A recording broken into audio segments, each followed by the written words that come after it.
Hello friends, मेरा नाम शिप्रा भटनागर है और आप सभी का मेरे चैनल पे बहुत बहुत स्वागत है। आज मैं एक और इंस्पिरेशनल स्टोरी लेके आई हूँ जो हम सबकी लाइफ को बहुत अच्छे से चेंज कर सकती है और हमारी लाइफ को एक बहुत अच्छा लेसन दे सकती है। एक बार एक जंगल में सेब का बहुत घना और बड़ा सा पेड़ था। तो एक छोटा सा बच्चा अक्सर वहाँ पर आकर उस पेड़ के साथ खेलता था, उसकी डालियों पे लटकता था, झूलता था, एंजॉय करता था। और पेड़ भी उस बच्चे को ऐसा खेलता हुआ देख के अपने साथ ऐसा टच फील करता हुआ बहुत अच्छा महसूस करता था। पेड़ की और बच्चे की बहुत अच्छी बॉन्डिंग हो गई थी। पेड़ भी अक्सर मिस करता था, जब बच्चा नहीं जाता था तो पेड़ उदास हो जाता था, और जब बच्चा कभी जाता था तो पेड़ खिलखिला के उसकी पत्तियाँ, टहनियाँ, पत्ते मुस्कुराने लगते थे। वो फील हो जाता था कि पेड़ को बहुत अच्छा लगता है बच्चे का उसके साथ खेलना। थोड़े दिन तक बच्चा खेलता रहा, फिर कुछ दिनों के बाद वो बच्चा कहीं बहुत दूर चला गया और बहुत दिनों तक उस पेड़ से मिलने ही नहीं आया। अब पेड़ बहुत उदास रहने लगा। वो कुछ टाइम के बाद आया, कुछ सालों के बाद आया, तब तक बच्चा थोड़ा सा बड़ा हो चुका था। तो पेड़ ने बच्चे से कहा कि मुझे तुम्हारे आने से बहुत खुश हुई, मैं बहुत खुश हूँ कि तुम वापस आ गए, मेरे साथ फिर से पहले की तरह खेलो। तो बच्चा बोला, नहीं, अब मैं बड़ा हो गया हूँ, अब मुझे पेड़ के साथ खेलना अच्छा नहीं लगता है, अब मुझे खिलौने के साथ खेलना अच्छा लगता है, बट मेरे पास इसके लिए पैसे नहीं है। पेड़ बच्चे से बहुत प्यार करता था। उसने कहा, ठीक है, तुम चिंता मत करो, मेरा जो पेड़ है वो फलों से लदा हुआ है, तुम इसके फल तोड़ लो और बाजार में जाके बेच लो, जिससे तुम्हें कुछ खिलौने मिल जाएंगे। बच्चे ने ऐसे किया, उसने फल तोड़ लिए और बाजार में जाके बेच के अपने लिए खिलौने खरीद लिए। और फिर कुछ सालों तक वो और गायब हो गया, फिर वो बच्चा आया ही नहीं। अब पेड़ फिर से वापस से उसको मिस करने लगा।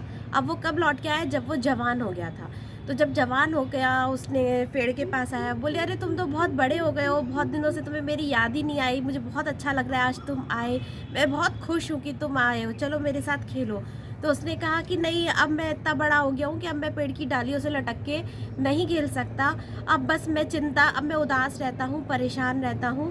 बोले, क्यों, क्या हो गया? बोले, मुझे अपने बच्चों के लिए घर बनाना है और एक घर की व्यवस्था करनी है, बट मेरे पास सफिशेंट मनी नहीं है। तो उस पेड़ ने उसको सजेशन दिया कि देखो, मेरी जो शाखाएं बहुत मजबूत है, इसकी टहनियाँ बहुत मजबूत है, मैं बहुत पुराना पेड़ हूँ, तो तुम मेरी सारी लकड़ियाँ ले जाओ, जिससे तुम्हारा एक बहुत सुंदर घर आराम से बन जाएगा। तो उसने व्यक्ति ने उस पेड़ की सारे टहनियों को, शाखाओं को काट दिया और वो वापस शहर चला गया।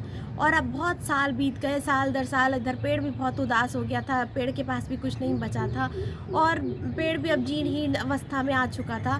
तभी अचानक से बहुत सालों के बाद वो व्यक्ति वापस लौट के आया। तो पेड़ ने उसको पहचान लिया। बोले, अरे तुम तो वही बच्चे हो ना जो मेरे साथ खेला करते थे, तुम्हारी तो पूरी दशा ही चेंज हो गई है, तुम काफ़ी ओल्ड हो गए हो। उसने कहा, हाँ। अब बोले, लेकिन पेड़ भी अब इस बार उदास था। बोले, क्या हुआ, तुम क्यों उदास हो? बोले, मेरे पास इस बार तुम्हें देने के लिए कुछ भी नहीं है, ना मेरे पास फल बचे हैं, ना मेरे पास टहनियाँ बची हैं, अब मैं तुम्हारी कोई भी सहायता नहीं कर सकता। तो बूढ़ा व्यक्ति बोला, नहीं, मुझे अब किसी भी हेल्प की ज़रूरत नहीं है, बस मुझे अब एक सुकून की जगह चाहिए जहाँ मैं अपनी बाकी का जीवन बिता सकूं।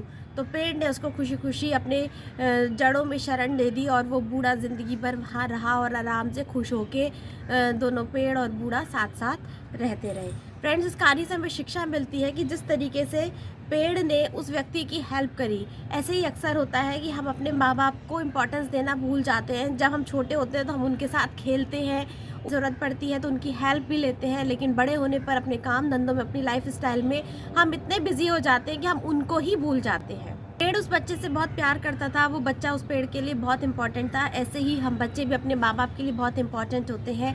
माँ बाप जानते हैं कि उनका इस्तेमाल किया जा रहा है, फिर भी वो हमारी हमेशा हेल्प करते हैं।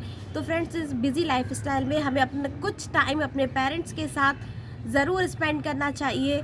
हमें उनसे कभी कभी फ़ोन पे बात करनी चाहिए या उनके साथ टाइम स्पेंड करना चाहिए, और इसी के साथ हमें उनकी भी सेवा करनी चाहिए, क्योंकि वो हमारी सबसे बड़ी पूंजी और धरोहर होते हैं। और जहाँ कहते हैं ना, माँ बाप के चरणों में स्वर्ग होता है, अगर हम माँ बाप की सेवा करते हैं तो हमें बहुत सारी हैप्पीनेस तो बाय डिफ़ॉल्ट मिल जाती है, ब्लेसिंग्स मिल जाती है। तो आई होप आपको स्टोरी बहुत अच्छी लगी होगी, और अगर अच्छी लगे तो प्लीज़ लाइक कीजिए, नए हैं तो सब्सक्राइब कीजिए और अपने दोस्तों के साथ शेयर कीजिए। और ऐसी मज़ेदार स्टोरी के साथ मैं मिलती रहूँगी, तब तक के लिए गुड बाय।